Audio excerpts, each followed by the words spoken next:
Hello, my friends. In this class, we are going to talk about personal pronouns.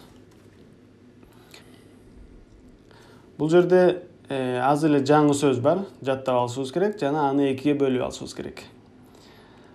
Анда эмесе personal pronouns кеттик.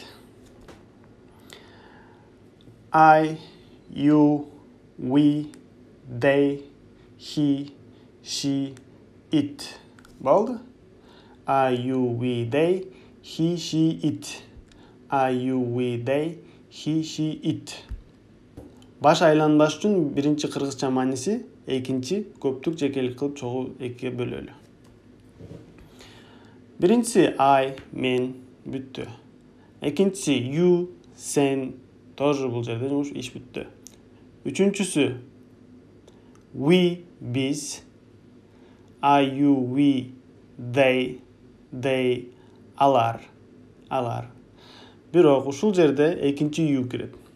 You'нун эки мааниси бар. Биринчиси сен, жалгыз киши, экинчиси силер.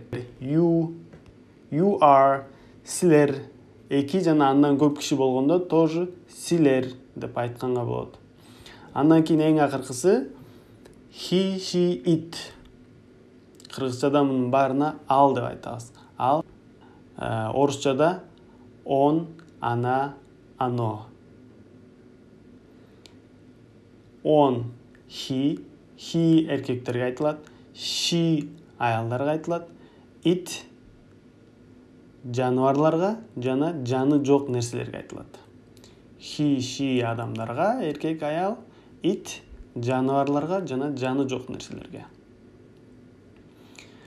Эми буну экиге бөлөбүз. Singular, plural. Singular жекелик. I, мен, сен, you, he, she, it, он, ана, ано. Болду, singular. Эми plural. We, биз, you, силер, they, алар. Тапшырмаңызды Telegram каналга жиберем. Өзүңүздү жакшы караңыз. Take care.